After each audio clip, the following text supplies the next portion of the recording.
Hello friends, तो ये है वू गैंग जी सीरीज का सेकंड पार्ट। इसके बाकी पार्ट्स के लिंक भी आपको डिस्क्रिप्शन में मिल जाएंगे। तो चलिए शुरू करते हैं। तो लास्ट पार्ट में हमने देखा कि जी शाओ ने देवताओं के खिलाफ बगावत कर दी थी और उन्हीं के कहने पर जीफा उसे इसकी सजा देने आया था। टियान ने अपने कुछ देवताओं को भी उसकी मदद करने भेजा जो इंसानों से बहुत नफरत करते हैं। इन्हीं में से एक है गीमू, जिसके पास जहरीली हवा की शक्ति है और वो इंसानों को सबक सिखाने बैटलफील्ड में आ जाता है।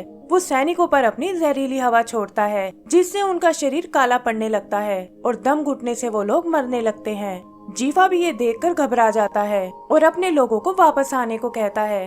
अपनी आर्मी को खतरे में देखकर जियो उनकी मदद करने जाता है, लेकिन तभी शीजिंग नाम का एक देवता उसे रोक लेता है और पूछता है कि आखिर तुम में ऐसी कौन सी पावर है जो तुमने एक देवता को भी मार डाला। इधर सोल्जर्स गीमू की पावर के आगे नहीं टिक पाते और वो उन्हें पिघलाकर उनकी स्किन निकालने लगता है। टाई कहता है कि वैसे भी मेरा आर्मर पुराना हो गया है और मुझे इसके लिए एक नई स्किन की जरूरत है। ये सुनकर गीमू हंसने लगता है और कहता है कि आज मैं तुम्हारे लिए एक स्पेशल स्किन लाऊंगा। जीफा समझ जाता है कि देवता ये सब जानबूझकर कर रहे हैं ताकि बाकी इंसानों में डर कायम कर सके। गीमू कहता है कि वैसे तो ये इंसान हमारे लिए मजदूरी करते हैं, लेकिन आज इन्हें सबक सिखाना बहुत जरूरी है, वरना इनकी हिम्मत बढ़ जाएगी।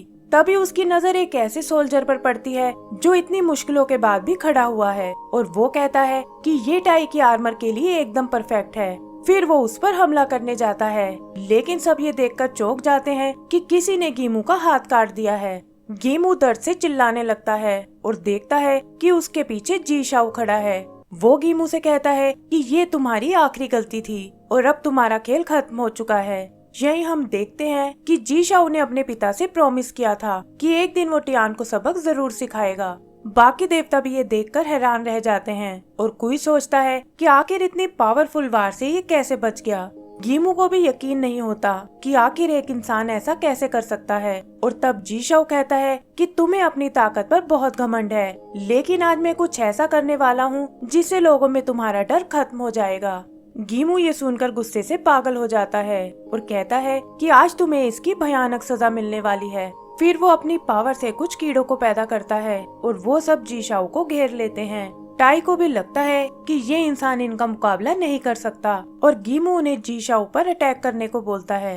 सभी को लगता है कि अब जी शाओ नहीं बच पाएगा, लेकिन वो कीड़ों के चक्रव्यूह से बाहर आ जाता है और ये देखकर गीमू और बाकी देवता हैरान रह जाते हैं। फिर जी शाओ तेजी से गीमू की ओर बढ़ता है और एक के बाद एक उस पर काफी सारे अटैक करता है। गीमू का हथियार भी टूट जाता है और जी शाओ के अटैक से उसकी चीखें निकलने लगती हैं। सोल्जर्स को भी यकीन नहीं होता कि एक देवता इतनी आसानी से हार गया और वो समझ जाते हैं कि जी शाओ उसे मारना नहीं बल्कि टॉर्चर करना चाहता है ताकि उसे भी दर्द का एहसास करा सके।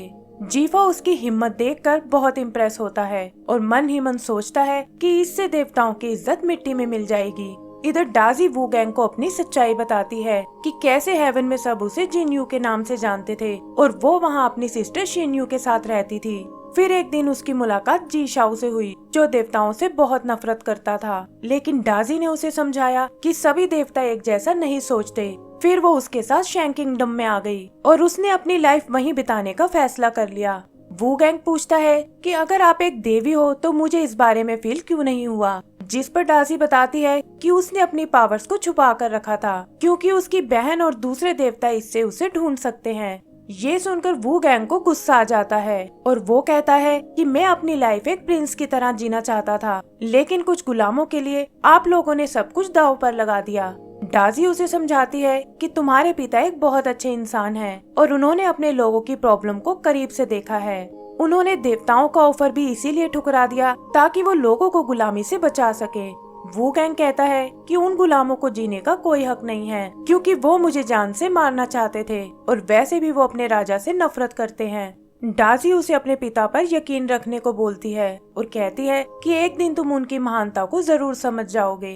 वू गैंग पर इसका कोई असर नहीं होता और अपने सपनों के टूटने से वो उदास होकर रोने लगता है। तभी उसकी नजर बर्तन में चल रही फाइट पर पड़ती है जहां जी शाओ गीमू को मारने वाला है, लेकिन तभी उसे बचाने कुई बीच में आ जाता है। जी शाओ और कुई एक दूसरे से भिड़ जाते हैं और कुई उससे अपनी पूरी ताकत लगाने को कहता है। तभी वो देखते हैं कि जी शाओ की बॉडी से डिवाइन पावर निकल रही है, जो एक इंसान के पास होना इम्पॉसिबल है। अचानक जी शाओ के आर्मर से कुछ फेदर्स निकलने लगते हैं और जीफा कहता है कि ये इंसानी दुनिया से बिलोंग नहीं करता। जी शाओ का आर्मर जलने लगता है और उसकी कमर से 2 बड़े बड़े पंख निकल आते हैं। वू गैंग भी आर्मर को जिंदा होते देख हैरान रह जाता है और तब दाजी बताती है कि ये आर्मर असल में एक प्राचीन बीस्ट है जिसे सिर्फ जी शाओ ही कंट्रोल कर सकता है। टाई भी ये देखकर परेशान हो जाता है और तब जूरी उसे एक पुराने लेजेंड के बारे में बताता है कि कैसे 600 साल पहले टियान और इस बीस्ट के बीच में लड़ाई हुई थी। टियान ने थोड़ी मुश्किलों के बाद उस बीस्ट को मार गिराया था, लेकिन ये कहा जाता है कि बीस्ट की सोल इमोर्टल है। छोटी सी चिंगारी भी उसे जलाकर वापस जिंदा कर सकती है और लोग इसे इमोर्टल फिनिक्स के नाम से जानते हैं।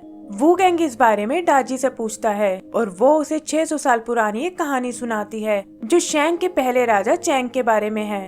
वो अपनी सेना के साथ किसी राज्य पर हमला करने जा रहा था और रास्ते में उसे घायल पड़ा फिनिक्स दिखाई देता है। चैंग ने तरस खाकर उसे जिंदा करने की सोची और उसकी सोल को अपने आर्मर में डाल लिया ताकि वो उसकी लाइफ एनर्जी यूज कर सके। तब से फिनिक्स और उसमें गहरी दोस्ती हो गई और फिनिक्स आर्मर की मदद से चैंग ने अपने राज्य को बहुत शक्तिशाली बना लिया। उसके मरने के बाद आर्मर को महल के तहखाने में सील कर दिया गया, जहाँ सिर्फ उसके वंशज ही जा सकते थे। लेकिन सभी राजा इस आर्मर को एक श्राप समझते थे, क्योंकि उन्हें लगता था कि इसके बारे में जानकर टियान नाराज हो जाएगा। फिर एक दिन जी शाओ को इसका पता चला, जिसे लगता था कि फिनिक्स उससे बात कर रहा है और इसी तरह वो चैंग के बाद इससे कनेक्ट करने वाला दूसरा इंसान बन गया।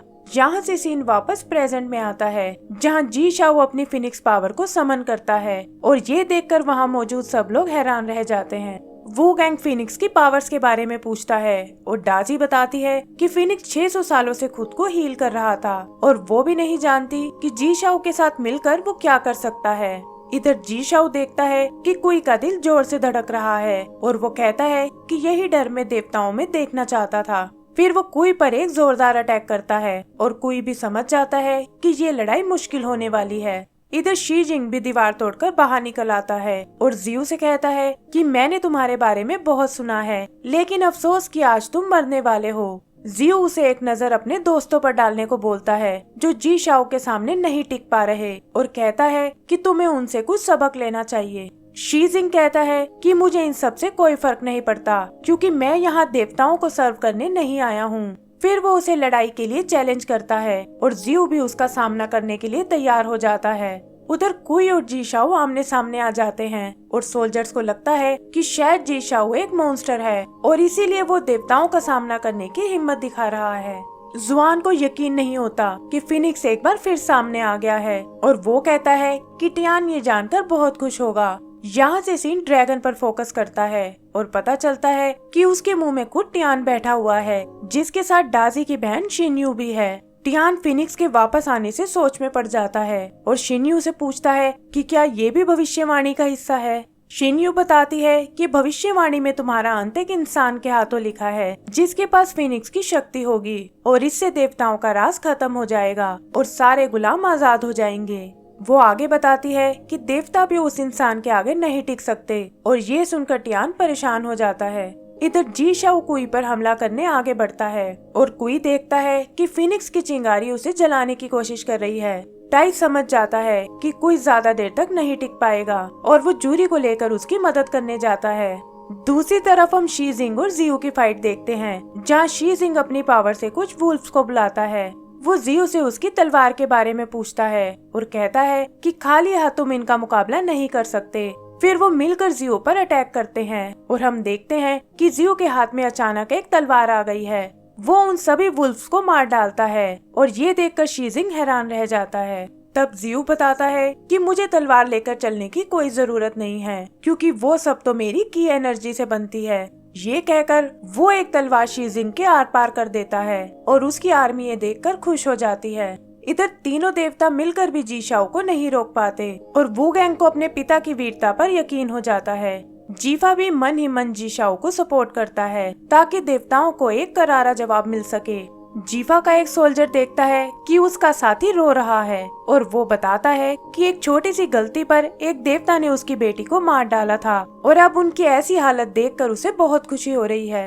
उधर शी जिंग एक बार फिर उठ खड़ा होता है और अपनी पूरी ताकत से जियू पर हमला करता है। वो कहता है कि बहुत टाइम बाद मुझे एक स्ट्रॉन्ग दुश्मन मिला है और अब इस लड़ाई में बहुत मजा आएगा। अगला सीन ड्रैगन के अंदर का है, जहाँ शिन यूटियान को कहती है कि अब तुम ही जी शाओ को रोक सकते हो और उसके मरते ही भविष्यवाणी भी खत्म हो जाएगी। ये सुनकर टियान हंसने लगता है और उसके ड्रैगन की दहाड़ से पूरी धरती कांपने लगती है। वू गैंग डाजी से इसका कारण पूछता है और वो बताती है कि ये टियान के आने का इशारा है। तभी हम ड्रैगन के मुंह से टियान को बाहर आते हुए देखते हैं और इसी के साथ हमारा ये एपिसोड भी खत्म हो जाता है। तो दोस्तों, इसका अगला पार्ट देखने के लिए प्लीज हमारे चैनल को सब्सक्राइब करें और बेल आइकन दबाना ना भूलें। Thank you.